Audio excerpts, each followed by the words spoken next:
بسم اللہ الرحمن الرحیم۔ السلام علیکم ناظرین، ایک نئے ولاگ کے ساتھ آپ کی خدمت میں حاضر ہیں۔ میرے ساتھ موجود ہیں سینئر جرنلسٹ مطیع اللہ جان صاحب۔ ناظرین، آج کے اس ولاگ کو شروع کرنے سے پہلے تو ہم ذرا موسم کی بات کر لیں۔ آج موسم بڑا خوبصورت ہوتا ہے موسم۔ ہاں جی، موسم بڑا پلیزنٹ ہے، پلیزنٹ، خوشگوار ہے، بالکل، اور بڑے ٹھنڈا بھی ہے اور گرمی بھی نہیں ہے۔ اور دھوپ میں گرمی ہے، درخت کے نیچے سائے میں سردی ہے۔ اور مطیع اللہ جان صاحب نے ایک نیپ بھی لیا ہے یہاں پر ہاں تھوڑی دیر بالکل، پہلے۔ ہلکا پھلکا سا۔ تو بہرحال سر، آج موسم تو بڑا اچھا ہے، لیکن سیاسی موسم کی بات کر لیں اگر ہم، جو سیاسی درجہ حرارت ہے ہم دیکھ رہے ہیں کہ وہ نیچے نہیں آ رہا۔ عمران خان صاحب کی بات ہو رہی تھی کچھ عرصہ پہلے، جب سے رمضان شروع ہوا، یہ کہا جا رہا تھا کہ شاید عید سے پہلے انہیں رہا نہیں تو کم از کم منتقل کر دیا جائے گا اڈیالہ سے اسپتال۔ تاہم اب جو ڈیولپمنٹس ہمیں نظر آ رہی ہیں ہوتی ہوئی، ان میں تو ایسے کوئی امکانات نظر نہیں آ رہے۔ جو امکانات تھے بھی وہ بھی دم توڑ چکے ہیں۔ جو ہائی کورٹ کے اندر مختلف مقدمات جو تھے سماعت کے لیے مقرر تھے، اب ان میں بھی لمبی لمبی تاریخیں ڈال دی گئی ہیں۔ سلمان اکرم راجہ جو کہ سیکرٹری جنرل ہیں پاکستان تحریک انصاف کے، وہ بھی ہمارے ہی ایک کیپٹل ٹی وی کے پروگرام میں انہوں نے یہ بات کی ہے کہ عمران خان صاحب کی رہائی تو نہیں ہو رہی، تو نہ ہی 26 نومبر کے طرز پر وہ کوئی احتجاج کرنے کے خواہاں نظر آتے ہیں۔ مگر پھر دوسری جانب ہم دیکھ رہے ہیں کچھ چیزیں ہو رہی ہیں، خبریں چل رہی ہیں کہ کچھ ممکنات بھی ہیں، اپریل میں کی بھی پیشن گوئیاں کی جا رہی ہیں۔ لیکن اس سب میں ہم دیکھ رہے ہیں جو حکومت وقت ہے، مسلم لیگ نون کی حکومت ہے، شہباز شریف وزیر اعظم پاکستان ہے، ان کے حوالے سے ایک بڑا دلچسپ کالم لکھتے ہیں سہیل وڑائچ صاحب، بڑے سیزن جرنلسٹ ہیں اور بڑی ان کی نظر ہوتی ہے سیاسی حالات و واقعات کے اوپر۔ ان کے اس کالم میں بظاہر تو شہباز شریف صاحب کی تعریفیں بھی کی گئی ہیں اور ان کی معیشت کے اوپر جو پکڑ ہے اس کو بھی بڑا انہوں نے وہاں پر بڑا اس کا ذائقہ کھینچا ہے۔ لیکن پھر ساتھ ساتھ ہم یہ دیکھ رہے ہیں کہ دبے الفاظ میں ایک چارٹ شیٹ بھی ہے انہی وزیر اعظم شہباز شریف صاحب پر، وہ جو برسر اقتدار ہے نون لیگ، اس پر آج نہیں بلکہ پی ڈی ایم دور سے وہ کہہ رہے ہیں کہ ہم دیکھ رہے ہیں کہ معیشت کو جو سنبھالا دینے کے لیے لائی گئی تھی پاکستان مسلم لیگ نون، وہ معیشت کو سنبھالا دے نہیں پا رہی۔ لائی گئی تھی؟ ظاہری بات ہے سر، جب پی ڈی ایم گورنمنٹ آئی تھی تو آئی تو نہیں تھی نا، لائی گئی تھی۔ اچھا، اور اس کے بعد جب 8 فروری کے انتخابات ہوئے ہیں، اور معیشت کو سنبھالا دینے کے لیے لائی گئی؟ کیونکہ اس وقت تو یہی کہا جا رہا تھا جی کہ میں اس کالم کی بات کر رہا ہوں، میں تو کوٹ کر رہا ہوں، سہیل وڑائچ صاحب کو یہ کہہ رہے ہیں کہ جب عمران خان صاحب گئے تھے، ان کی حکومت ختم ہوئی تھی، تو اس وقت یہ تاثر تھا کہ شاید عمران خان صاحب نے معیشت کو ڈیفالٹ کے دہانے پر لا کھڑا کیا ہے اور اب اس کو بچانے کے لیے نون لیگ آئی ہے۔ نعرہ یہی تھا۔ نہیں، بچانے کے لیے نون لیگ آئی ہے یا نون لیگ کو لایا گیا ہے؟ وہی سر، لایا اور آئی، جب کوئی آتی ہے تو پھر آپ کو پتہ ہے کوئی لاتا ہے تو ہی آتی ہے اس ملک میں۔ ہم ملک بچانے نکلے ہیں، آؤ ہمارے ساتھ چلو۔ جی ایگزیکٹلی۔ تو اس میں انہوں نے کچھ باتیں لکھی ہیں، وہ میں چاہوں گا کہ وہ پہلے ہم اپنے ناظرین کے سامنے رکھ دیں کہ وہ کہہ کیا رہے ہیں، اور پھر ساتھ ساتھ پھر دیگر کچھ باتیں بھی ہیں وہ بھی کریں گے۔ وہ یہ کہہ رہے ہیں جی سہیل وڑائچ صاحب کہ ہماری عزت و وقار اپنی جگہ جو دنیا بھر میں اس وقت ہے، ہمارے وزیر اعظم کی دنیا بھر میں جو جپیاں ہیں اور پپیاں ہیں وہ بھی اپنی جگہ، مگر تلخ حقیقت یہ ہے کہ ہماری معاشی حالت تباہی کے دہانے پر کھڑی ہے۔ دنیا بھر کے دورے اور آئے دن کے معاہدے ہمارا پیٹ نہیں بھر رہے، ہم قرضوں پر قرضے لے رہے ہیں، آئی ایم ایف کی کڑی شرائط ہماری سکڑتی ہوئی معیشت کے پاؤں کی زنجیر بنی ہوئی ہیں، ہماری آدھی سے زیادہ صنعتیں بند پڑی ہیں، تیل اور بجلی کی قیمتیں آسمان کو چھو رہی ہیں۔ اور آگے چل کر وہ یہ کہتے ہیں کہ 3 سال کی مسلسل کوشش کے باوجود بیرون ملک سے سرمایہ کاری آنے کا فی الحال کوئی امکان نظر نہیں آتا۔ بے روزگاری بڑھ رہی ہے، ملازمت پیشہ افراد پر ٹیکسوں کا بوجھ اس قدر بڑھ چکا ہے کہ ان کی آمدنی 10 سال پہلے جتنی رہ گئی ہے۔ تعمیراتی شعبہ جو 20 سے زیادہ شعبوں کا انجن ہے، اس پر اتنا ٹیکس لگ چکا ہے کہ کسی سرمایہ کار کو اس شعبے سے دلچسپی نہیں رہی۔ صنعت کار اپنے بزنس دوسرے ملکوں میں شفٹ کر رہے ہیں، جبکہ پاکستانی یوتھ اپنا مستقبل دوسرے ملکوں میں دیکھ رہی ہے۔ غرض یہ کہ معیشت نے ہر دامن تار تار کر رکھا ہے۔ ایسے میں وزیر اعظم شہباز شریف کے لیے فیصلہ کن لمحہ آن پہنچا ہے کہ وہ اپنی بہترین کاروباری تربیت اور تجربے سے پاکستان کی معیشت کے لیے ایسے بڑے انجیکشن کا بندوبست کریں کہ ہمارا رکا ہوا نظام نہ صرف چل پڑے بلکہ دوڑنے لگے۔ تو مطیع اللہ جان صاحب، یہ جو جپیاں اور پپیاں ہم دیکھ رہے تھے، سلوٹ کیا جا رہا تھا ڈونلڈ ٹرمپ صاحب کو. اور ظاہری بات ہے ہم نے دیکھا ہے کہ سفارتی سطح پر آج ایون جو انڈین سینئر سیاستدان ششی تھرور بھی یہ کہہ رہے ہیں کہ پاکستان کی جو فارن پالیسی ہے یا جو اوور آل ڈپلومیسی ہے وہ انڈیا سے تو موجودہ حالات میں بہتر ہے, لیکن پھر اس سے ہماری معیشت یا ہماری جو معیشت کا پیٹ ہے وہ تو نہیں چل رہا. اس کو آپ کیسے دیکھتے ہیں جو سہیل وڑائچ صاحب نے یہ باتیں لکھی ہیں؟ آگے چل کر میں دوسرا حصہ بھی رکھتا ہوں. ایک واٹر لو کا بھی وہ ذکر کر رہے ہیں, یا پہلے میں وہ رکھ دوں سامنے؟ نیپولین جی ہاں, بوناپارٹ کی واٹر لو. وہ یہ کہہ رہے ہیں کہ وزیر اعظم شہباز شریف اس کام کے لیے موزوں اور آئیڈیل شخص ہیں. اپنے والد میاں محمد شریف سے انڈسٹری اور مینجمنٹ کی ٹریننگ لی, خود اتفاق گروپ اور شریف گروپ کا برسوں تک بزنس سنبھالے رہے, وہ معاشی نفع اور نقصان کو خوب جانتے ہیں. ایران جنگ کے بعد سے شہباز شریف کے لیے یہ آخری موقع ہے جو پاکستان کے وقار اور اس کے مرتبے کے مطابق اس کی معیشت کو بھی استوار کر دیں. آخری موقع اس لیے کہ حکومتوں کو واٹر لو معیشت ہی ثابت ہوتی ہے. حکومتوں کا واٹر لو معیشت ہی ثابت ہوتی ہے. معیشت درست نہ ہوئی تو واٹر لو قریب سے قریب آتا جائے گا. معیشت کے اعداد و شمار درست سمت میں بڑھنا شروع ہو گئے تو واٹر لو دور سے دور ہوتا جائے گا. اب یہ 3 دفعہ نیپولین کے اس واٹر لو کا تذکرہ یہاں پر, اس کو بھی بڑے شکوک و شبہات سے دیکھا جا رہا ہے, اور پھر یہ بھی کہا جا رہا ہے کہ معیشت ہی بنیادی چیز ہے. تو کیا آپ دیکھ رہے ہیں معیشت کے اوپر جو سہیل وڑائچ صاحب کے آج خدشات ہمیں یہاں پر نظر آ رہے ہیں اس کالم میں, کیا یہ ہماری اسٹیبلشمنٹ کے بھی تحفظات ہیں؟ دیکھیں عادل صاحب, میں پہلے بھی سہیل وڑائچ کے کالمز کو ہم نے بیٹھ کے یہاں ڈسکس کیا ہے. سہیل وڑائچ صاحب کو جیسے میں نے پہلے کہا کہ وہ الفاظ کی ہیر پھیر سے وہ باتیں کرنے کی کوشش کرتے ہیں جو باتیں وہ کھل کھلا کے نہیں کر سکتے. اب دیکھیں نا, یہ ایک تاثر یہ دیا جا رہا ہے کہ اس وقت ملک کا پرابلم معیشت ہے, اور اس لیے سیاست نہیں معیشت بچاؤ, ٹھیک ہے. اور سہیل وڑائچ جیسے کالم نویس جو ہے وہ ہمیشہ ایک ایسے اہم موڑ پہ عوام کو گمراہ کرتے ہیں ملکی صورتحال کے حوالے سے کہ جب عوام جو ہے وہ نک و نک ہوئی ہوتی ہے اور وہ تیار ہوتی ہے کہ یار اس سے غیر منتخب حکومت کو جو ہے اٹھا کے باہر پھینکے, تو سہیل وڑائچ جیسے تجزیہ کار آ جاتے ہیں کہ جی اصل مسئلہ معیشت ہے. اور یہ ایک بالواسطہ طور پہ سہیل وڑائچ کے اندر ایک طاہر القادری صاحب بھی چھپے ہوئے ہیں جو کہتے تھے کہ سیاست نہیں ریاست بچاؤ, ٹھیک ہے نا. اب یہ سہیل وڑائچ صاحب کہہ رہے ہیں کہ سیاست نہیں معیشت بچاؤ, ٹھیک ہے. اب یہ کس کو سہیل وڑائچ صاحب نے کہہ دیا کہ شہباز شریف کو جو ہے ملکی معیشت بچانے کے لیے لایا گیا تھا, یا جو ان کے والد محترم میاں شریف تھے وہ کوئی بہت بڑی انڈسٹری چلانے کے باہر تھے تو اس لیے شہباز شریف بھی جو ہے وہ اب ملکی معیشت کو چلا لیں گے. یہ تو ویسے ہی ہے جیسے لوگ کہتے ہیں کہ اسحاق ڈار صاحب بینک کے کیشیئر تھے اور وہ اب جو ہے ملکی معیشت چلا رہے ہیں. تو شہباز شریف کے والد صاحب جو ہے وہ ایک آئرن سمتھ تھے یا لوہے کا بڑا کاروبار کرتے تھے, اتفاق فاؤنڈری ان کی تھی, اور اب وہ ملکی معیشت چلا لیں گے. تو مجھے تو بڑا افسوس ہوتا ہے کہ شہباز شریف اگر ملک کی معیشت چلانے کے قابل ہوتے ہیں تو کم از کم ان کو اتنا اختیار تو ہوتا نا کہ وہ اپنا وزیر خزانہ ہی لے کر آ جاتے ہیں. اس ملک میں تو شہباز شریف جیسے بڑے ماہر معاشیات جو ہیں وہ اپنی مرضی کا وزیر خزانہ بھی نہیں لگا سکتے. ان کی نظر جو ہے وہ دور اور نزدیک کی جو ہے ہمیشہ اسحاق ڈار جیسے لوگوں پہ ٹھہرتی ہے جنہوں نے اس ملک کی معیشت کو اس مرحلے تک پہنچا دیا ہے. تو سہیل وڑائچ کا یہ کہنا کہ جناب ملک کی معیشت جو ہے اس کے لیے شہباز شریف کو لایا گیا تھا, بھئی کون لایا تھا؟ کہ شہباز شریف کسی پنگوڑے میں ملے تھے, آسمان سے گرے تھے, کہاں سے آئے تھے؟ یار یہ دس از نان سینس کہ آپ اتنے بڑے جرنلسٹ ہو, آپ یہ نہیں بتا رہے کہ یار ملک کی معیشت کا تعلق ملک کے سیاسی نظام اور جمہوریت سے ہے, آئین کی بالادستی میں ہے, انتخابی عمل سے ہے, شفاف انتخابی عمل سے ہے, منتخب حکومت سے ہے جس کی لوگ جواب دہی بھی کر سکیں. اب مجھے یہ بتائیں کہ شہباز شریف کے جو ہے ان کی کوئی کیا جواب دہی کرتا ہے؟ آپ کا دل کرتا ہے شہباز شریف سے ملکی معاملات پہ سوال جواب کرنے کا؟ آپ کو بھی پتہ ہے کہ فیصلے کون کر رہے ہیں. تو جہاں پہ اکاؤنٹیبلٹی نہیں ہے, جہاں پہ چیک اینڈ بیلنس نہیں ہے, جہاں پہ جواب دہی نہیں ہے جو کہ ووٹروں کی اور منتخب نمائندوں کے بیچ میں ہوتی ہے, تو وہاں پہ معیشت کیسے چلے گی؟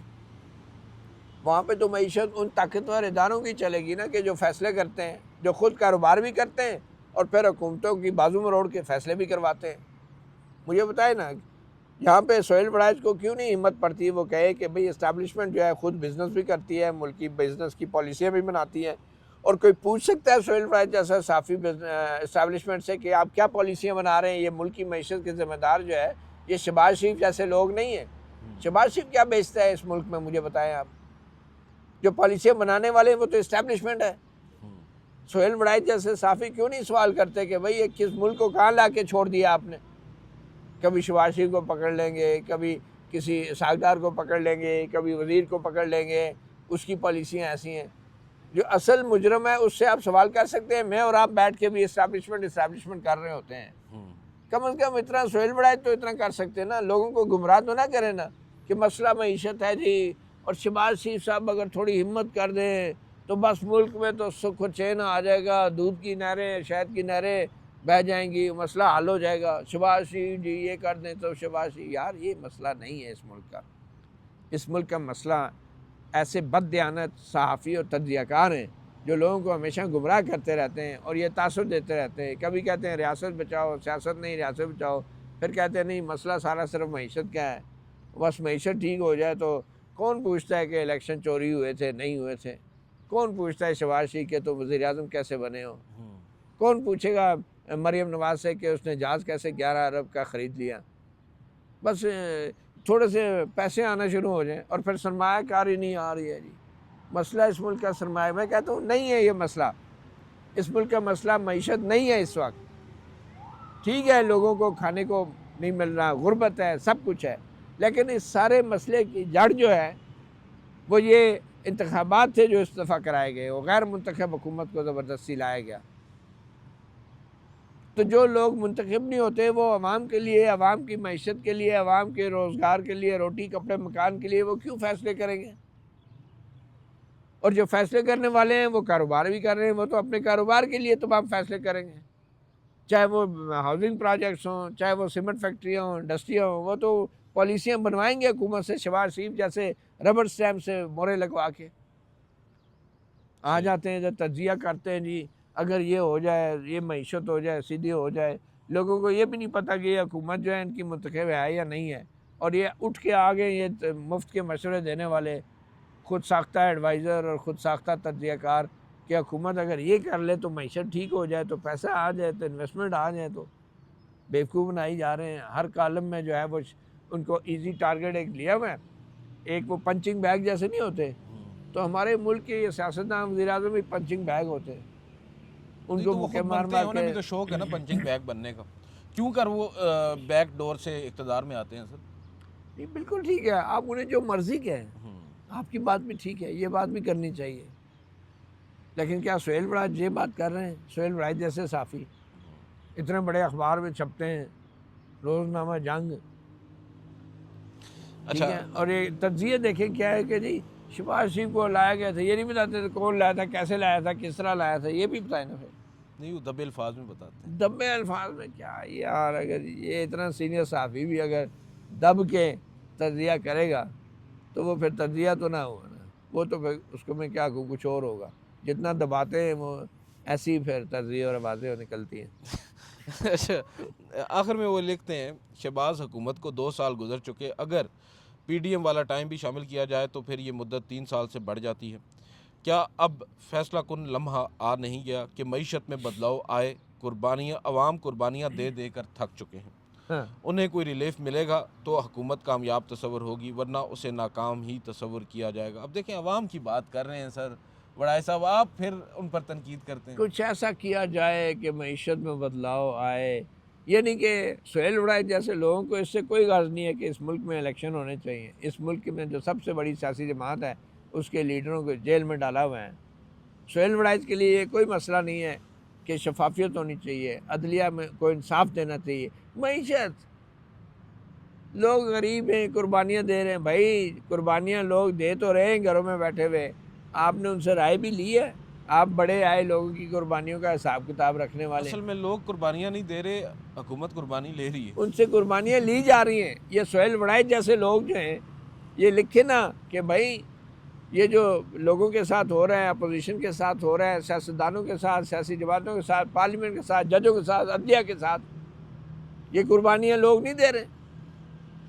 سہیل وڑائچ جیسوں کے لیے صبح شام دوپہر یہ صرف کھانا اور کھابے جو ہیں نا وہ اگر نہیں ہوں گے تو بہت بڑی قربانی ہوگی.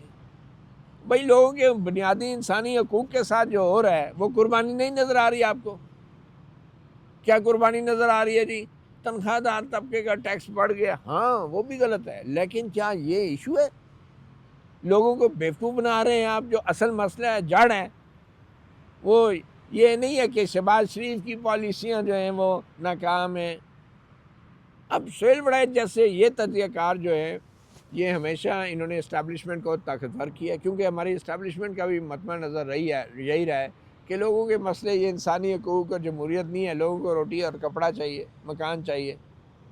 اسٹیبلشمنٹ کا بھی یہی، ضیاء الحق بھی یہی باتیں کرتا تھا، مشرف بھی یہی باتیں کرتا تھا، لوگوں کا جمہوریت سے کوئی مسئلہ نہیں ہے، لوگوں کو تو روٹی چاہیے. ایوب خان نے بھی اسی طرح کی 2 نمبریاں کی.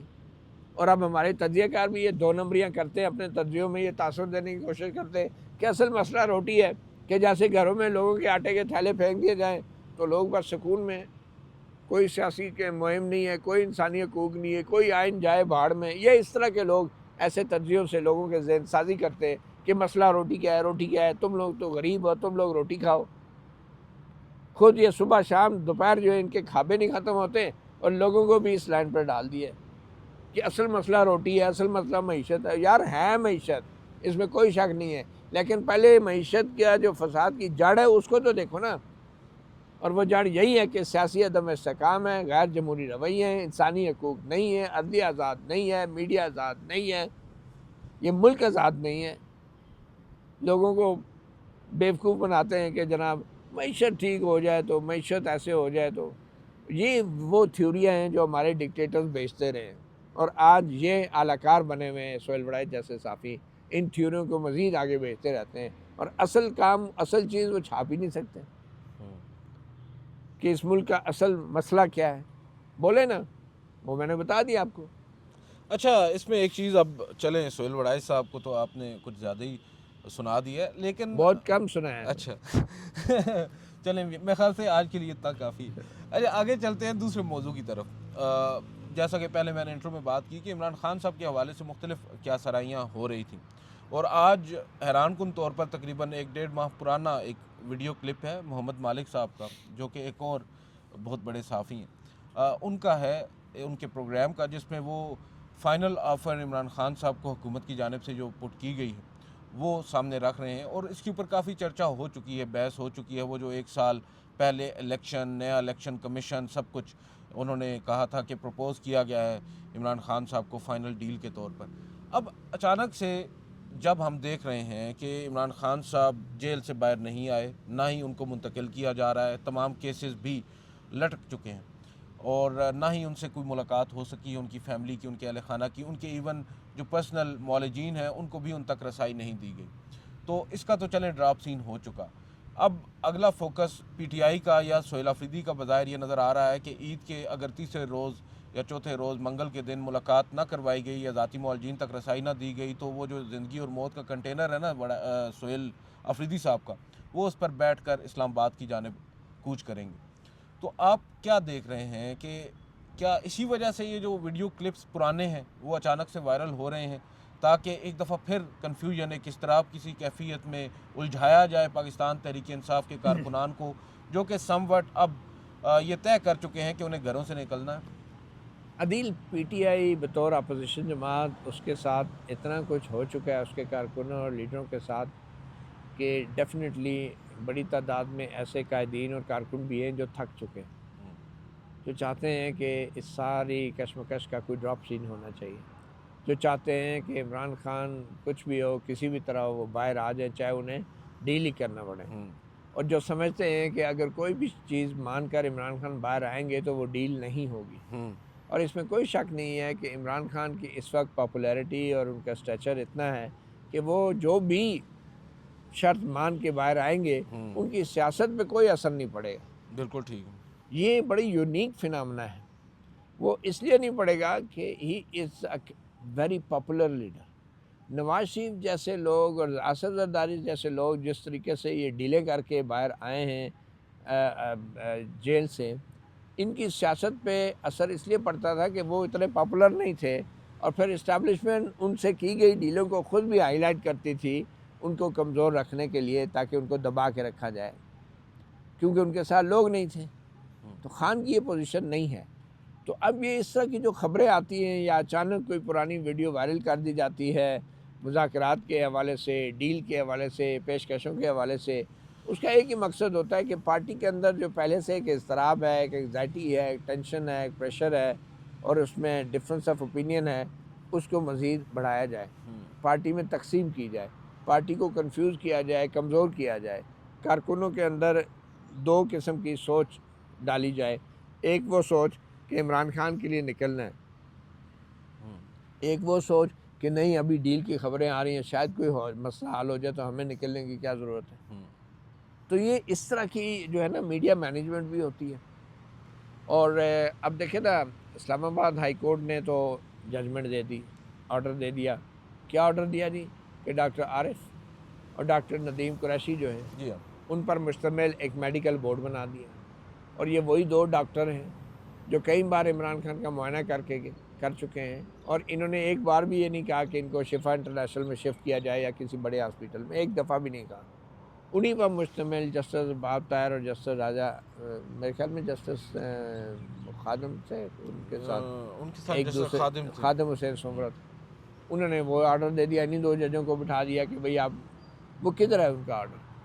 ابھی اس آرڈر پہ بھی عمل درآمد ہونا ایک بہت بڑا مسئلہ ہے۔ اب اس اسلام آباد ہائی کورٹ کا تو بڑے بڑے آرڈر ہیں جن پہ کوئی عمل نہیں ہوا، اور پھر وہ آرڈر پہ عمل درآمد کے لیے جب توہین عدالت درخواست ڈال جاتی ہے تو وہ نہیں لگائی جاتی۔ یہی اسلام آباد ہائی کورٹ ہے نا جس نے لارجر بینچ نے کہا تھا کہ عمران خان سے اہل خانہ کی وکلا کی ملاقاتیں کروائی جائیں، اس کا شیڈول بنایا جائے، یہی تھی نا۔ تو آج تک سال تقریباً ہونے والا ہے، اس آرڈر پہ عمل نہیں ہوا، اور جو کنٹیمپٹ آف کورٹ ہے ہائی کورٹ میں وہ لگتی نہیں۔ تو اب کیسے یقین کر لیں کہ یہ والا جو آرڈر ہے جسٹس باب طاہر والا کہ بھئی میڈیکل بورڈ بن گیا اور اب یہ بتائے گا کہ اس کو شفٹ کرنا ہے، یعنی اس پہ کوئی عمل درآمد ہوگا؟ حکومت کو کوئی جلدی نہیں ہے، حکومت کو کوئی پریشر نہیں ہے کہ یہ ہائی کورٹ کا آرڈر ہے یا کچھ ہے، انہیں پتہ ہے یہ ہائی کورٹ جو ہے یہ ایک باندھی بنائی ہوئی ہے عدلیہ ہماری جو ہے اس حکومت نے۔ تو وہ کیا ہے کہ ٹھیک ہے دیکھیں گے، عید کے بعد دیکھیں گے میڈیکل بورڈ، اور پھر عید کے بعد کب دیکھیں گے؟ پہلے تو دیکھیں گے نا کہ پی ٹی آئی کرتی کیا ہے، کنٹینر لے کے آتی ہے، کیا کرتی ہے، یعنی ان کو ایک قسم کا زچ کرنے والی بات ہے کہ پہلے تو اسی کر لو جو کرنا ہے، پھر دیکھیں گے۔ اور جو انہیں پتہ چلے گا کہ کچھ ہونے والا ہے تو پھر ہلکا سا پتہ چلے گا جی میڈیکل بورڈ نے وزٹ کر لیا ہے، پھر کنفیوژن کہ شاید کچھ ہو جائے، پھر آئے گا جناب ہفتے بعد کہ میڈیکل رپورٹ آ گئی ہے کہ جی چلیں ان کو ٹیسٹ کیے جائیں گے مزید، اگر مناسب سمجھا ان ٹیسٹ کی رپورٹس کی بنیاد پہ تو پھر انہیں ہاسپٹل شفٹنگ کا فیصلہ کیا جائے گا۔ تو یہ اس طرح کے ڈرامے بازیاں ہوتی رہیں گی، اور ہائی کورٹ نے جو آرڈر دیا ہے اس پہ عمل درآمد بھی اگر ہوگا تو وہ وہی ڈاکٹر جو ہے جو پہلے کہہ چکے ہیں کہ کہیں ہاسپٹل شفٹ کرنے کی ضرورت نہیں ہے، ٹیلی کاسٹ ہی ہوگا نا، وہ کیوں کریں گے؟ اور یہ تو میں حیران ہوں کہ اسلام آباد ہائی کورٹ نے ان دو ڈاکٹروں کا انتخاب کیوں کیا؟ اس میں عمران خان کے ذاتی معالج کو ڈال دیتے، ڈاکٹر خرم ہیں، ڈاکٹر عاصم ہیں، ان کو ڈال لیتے، پھر ان کو جو ہے ہاسپٹل میں شفٹنگ کا اگر کرنا ہوتا تو پہلے کرتے تھے۔ اب تو وہ کہتے ہیں یہ آئی سائڈ بھی ان کی کافی امپروو ہو گئی ہے، اب کیوں کریں گے؟ باقی ٹیسٹوں کے لیے اسپتال شفٹ کرنے کی ضرورت نہیں ہے۔ تو مجھے لگتا ہے کہ یہ ہائیڈ اینڈ سیک گیم کھیل رہی ہے یہ اسٹیبلشمنٹ، یہ حکومت پی ٹی آئی کے ساتھ، پی ٹی آئی کی قیادت اور عمران خان کے ساتھ، اور کچھ لو اور کچھ دو، مطلب کہ ایک قسم کا ٹینٹر ہکس پہ رکھنے والی بات ہے کسی سیاسی جماعت کو، کارکنوں کو بھی کنفیوز رکھنے والی بات۔ منیف فاروق صاحب کو میں سن رہا تھا، وہ تو فرما رہے ہیں کہ اس وقت جو حکومت ہے یا ہماری جو اس وقت طاقت کے ایوانوں میں بیٹھے لوگ ہیں، ان کے تو پانچوں ہاتھ کیا کہتے ہیں، پانچوں انگلیاں گھی میں اور سر جو ہے ان کا کڑائی میں، تو ان یہ منیف فاروق صاحب کی بھی یہی پوزیشن ہے، میں آپ کو بتا دوں۔ اچھا، وہ یہ کہہ رہے ہیں کہ ان کو کوئی ٹینشن نہیں ہے عمران خان یا پاکستان تحریک انصاف کے حوالے سے، یا ان کی جو ایکٹیویزم ہے یا وہ کسی طریقے سے کوئی تحریک چلا سکیں، تو وہ بالکل مطمئن ہیں۔ حکومت میں بیٹھے لوگ بالکل پریشان نہیں ہیں، کہ انہیں ایسا کوئی خوف نہیں ہے کہ یہ کوئی احتجاج کریں گے یا کوئی ٹف ٹائم حکومت کو دیں گے۔ ان کی پریشانی بیسیکلی پاکستان تحریک انصاف اس وقت ہے ہی نہیں۔ دیکھیں گاؤں کے چودھری ہوتا ہے نا، وہ ایک آدھ اس کا منشی یا مزارہ جو ہے نا پورے گاؤں میں ایک ہی بات کرتا رہتا ہے، چودھری نو کوئی پرواہ نہیں، چودھری نو کوئی ٹینشن نہیں، چودھری نے آج یہ کر دیتا تھا، چودھری نے آج وہ کر دیتا ہے، بنا ہے شاہ کے مصائب پھرے ہیں اتراتا۔ مطلب ایسے میں کیا کہوں، اس طرح کے کم ظرف لوگ ہمارے پیشے میں آ گئے ہیں کہ بجائے اس کے کہ وہ اپنی رائے دیں ایک دانشور کی طرح، ایک تجزیہ کار کی طرح کہ ملک میں جو ہو رہا ہے وہ ٹھیک ہو رہا ہے یا غلط ہو رہا ہے، یہ اس مزارے اور منشی کی طرح جو ہے نا وہ لگے ہوتے ہیں کہ چودھری یہ کہنا ہے، چودھری نے کہا کہ میں نہیں چھڈاں گا، چودھری کہنا ہے جی چودھری یہ کر دے گا، چودھری وہ کر دے گا۔ یار تو خود کیا ہے؟ تو جو ہے وکیل کا کوٹ پہن کے LLB کی ہوئی ہے، تو نے ماسٹر کیا ہوا ہے، تو میڈیا ہے، تو جرنلسٹ ہے، تو تجزیہ کار ہے، تیری اپنی رائے کیا ہے؟ ماسما اس کے کہ تو چودھری کی جو ہے وہ پوشی کرتا رہتا ہے۔ تو مطلب یہ اس طرح کے لوگ جو ہے نا، آئی ہیٹ سچ پیپل کہ جن کی اپنی کوئی رائے نہیں ہوتی اور وہ چودھری کے سیلز مین ہوتے ہیں۔ مطلب ان کو کوئی پرواہ نہیں ہے، سر کڑھائی میں ہے، پانچوں انگلیاں گھی میں ہیں، تو اس جیسے لوگوں کی بھی پانچوں انگلیاں گھی میں ہوتی ہیں، کیونکہ وہ جن کی ہوتی ہیں ان کی یہ مارکیٹنگ کرتے ہیں، یہ ان کے دیگ صاف کرنے والے ہوتے ہیں، جس دیگ میں ان کے سر ہوتے ہیں کڑھائی میں۔ تو اب یہ کہنا، اور یہ اس سے بڑی ڈھٹائی اور بے شرمی کیا ہوگی کہ کیا یہ حکومت میں رہنے کا کوئی جواز ہے کہ آپ بہت طاقتور ہیں، آپ کا سر کڑھائی میں ہے، انگلیاں گھی میں ہیں، کیا یہ جواز ہے؟ اور یہ ایک وکیل کو، ایک صحافی، تجزیہ کار یا کسی اینکر کو یہ زیب دیتا ہے یہ بات کرتے ہوئے کہ وہ تو بڑے خوش ہیں جی، وہ تو عیاشی کر رہے ہیں، ان کو تو کوئی پرواہ نہیں ہے۔ لعنت ہے یار ایسی صحافت پہ، تجزیہ کاری پہ، کہ مطلب یہ لیول رہ گیا ہمارا کہ چودھری بڑا بے پرواہ ہے جی، ان سے کوئی کسی دی پرواہ نہیں ہے، چودھری بڑا ڈڈ ہے۔ اور جو چودھری کر رہا ہے اس کے اوپر بتاؤ نا، وہ کام صحیح کر رہا ہے یا خراب کر رہا ہے؟ بالکل صحیح۔ اچھا، کیا کہیں اس آپ میں اب مجھے یہ بتائیے گا، جو عمران خان صاحب کے حوالے سے خبریں تو آ چکی ہیں، جو سرٹنٹی ہے وہ بھی ہو چکی ہے، اب سہیل آفریدی واقعی میں آپ کو لگتا ہے کہ ایک بڑا لانگ مارچ کر سکتے ہیں؟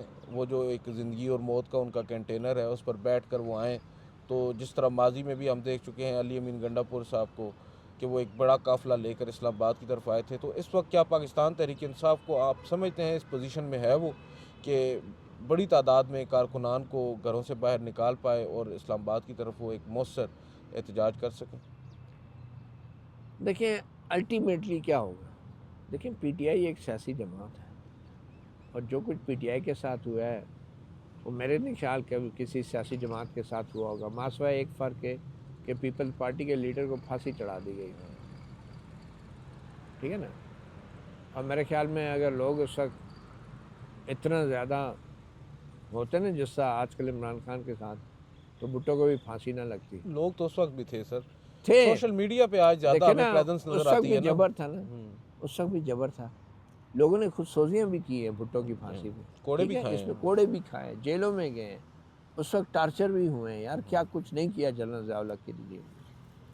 تو آج کیا فرق ہے مجھے بتائیں؟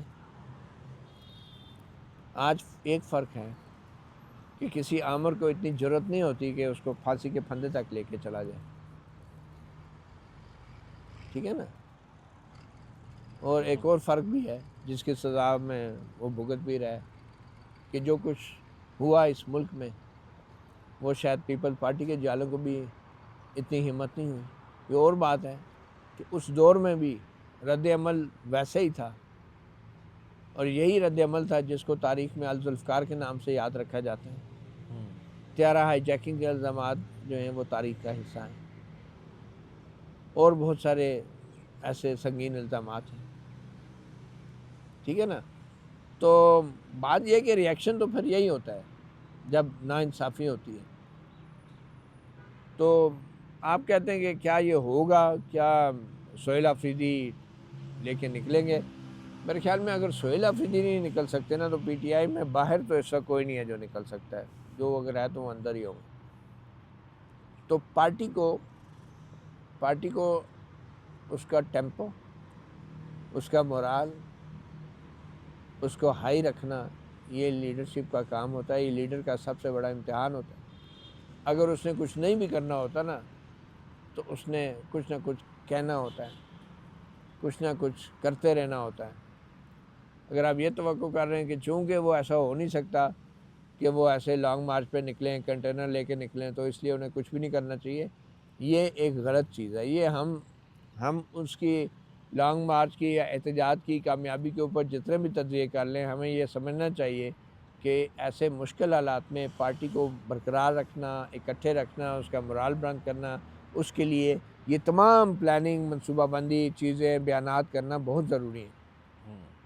نو ون نوز کہ یہ بیانات کب جو ہے ایک عملی جامہ اختیار کر جائے اور عملی طور پہ ہم اس احتجاج کی شکل ویسے دیکھ سکیں جیسا کہ اب وہ پی ٹی آئی کی قیادت یا سہیل آفریدی دعویٰ کر رہے ہیں، اور یہ ناممکن نہیں ہے، یہ ناممکن نہیں ہے۔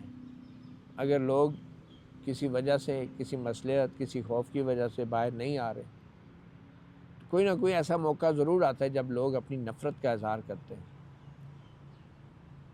موجودہ حالات کے اندر نا پاکستان بھی تو متحمل نہیں ہو سکتا اس طرح کے کسی ایڈونچر کا۔ سیاسی طور پر اگر آپ دیکھیں، آپ ایک جانب افغانستان کے ساتھ جو ہماری بگڑتی صورتحال ہے، خطے میں جنگ ہو رہی ہے، ایران کے اوپر اسرائیل اور امریکہ حملہ آور ہے، تو ان حالات میں تو سمجھتا ہوں کہ بجائے اس کے ہماری حکومت، ہماری مقتدرہ، ہماری اسٹیبلشمنٹ وہ اس طرح کا ماحول بنائے، انہیں تو چاہیے اس ماحول کو بہتر کریں تاکہ جو اندرون خانہ کچھ اختلافات نہیں بلکہ کافی زیادہ اختلافات ہیں، پبلک کے جو سینٹیمنٹس ہیں ان کو ذہن میں رکھا جائے اور اس حوالے سے پالیسی ترتیب دی جائے اور نظر ثانی کی جائے اپنے موجودہ طرز حکمرانی کے اوپر۔ بنیادی طور پر تو چیز یہ ہے، ادروائز پھر کل کو جب وہ احتجاج کو نکلیں گے تو یہی کہا جائے گا کہ ایک جانب ملک میں یہ حالات ہیں، جیسا کہ ماضی میں بھی یہ باتیں ہوتی رہی ہیں اور یہ لوگ احتجاج کر رہے ہیں، تو آپ پہلے ایسی نوبت ہی نہ آنے دیں کہ ایک فریق مجبور ہو کہ وہ احتجاج کرے۔ ادروائز جہاں تک تعلق ہے اس احتجاج کی کامیابی کا، تو میری تو ناقص انڈرسٹینڈنگ میں ایک ہی چیز سمجھ میں آتی ہے کہ اس وقت اگر پاکستان تحریک انصاف کے لیے کوئی احتجاج کر سکتا ہے یا اس کو لیڈ کر سکتا ہے تو وہ سہیل آفریدی ہی ہے۔ سہیل آفریدی کے علاوہ اس وقت پاکستان تحریک انصاف کے پاس اور کوئی آپشن ہے نہیں جو اس احتجاج کو لیڈ کر سکے، اور اگر وہ بھی نہیں کر پاتے تو پھر بہرحال کوئی امکانات، مجھے تو نظر نہیں آ رہے چانسز۔ بہرحال آج کے اس ولاگ سے میں صرف اتنا کہوں گا عدیل، وہ ایک شعر ہے کہ اپنوں ہی کے بوٹوں تلے روندے ہوئے یہ لوگ، دشمن سے بھلا کیوں کر بے خوف لڑیں گے۔ کیا بات کہ جب عوام سڑکوں پہ نکلنے کے لیے، اپنے حقوق کے لیے، حق اور سچ بات کے لیے جب عوام سڑک پہ نہیں نکلتی یا خوف کا شکار ہو جاتی ہے، تو پھر وہ عوام جو ہے کسی سے بھی خوفزدہ ہو سکتی ہے، وہ پھر کبھی نہیں نکلتی۔ آپ اپنے بچے کو جتنا اس پہ بچپن میں اس کے ساتھ سختی کریں گے، جتنا اس پہ تشدد کریں گے، اور تو وہ بچہ جو ہے وہ نفسیاتی طور پہ وہ کسی اور موقع پہ بھی اپنا دفاع نہیں کر سکتا، خوف کا شکار ہو جاتا۔ تو ریاست جو ایک ممتا ہوتی ہے، اگر وہ اپنے بچوں کو اس طرح خوف کا شکار کرے گی تو اس کے بچے جو ہے نا پھر اس ممتا کی حفاظت کے لیے بھی آگے نہیں بڑھے۔ جس ماں نے اپنے بچے کو خوفزدہ کیا ہوتا ہے، جس باپ نے اپنے بچوں کو خوفزدہ کیا ہوتا ہے تشدد کے ذریعے، تو پھر وہ گھر کی حفاظت کے قابل بھی نہیں رہتے۔ چلیں، میرا خیال ہے اس کو یہیں کنکلوڈ کرتے ہیں۔ آج کے اس ولاگ سے اتنا ہی۔ مجھے اور متیل جان صاحب کو اجازت دیجیے۔ اللہ حافظ۔ اللہ حافظ۔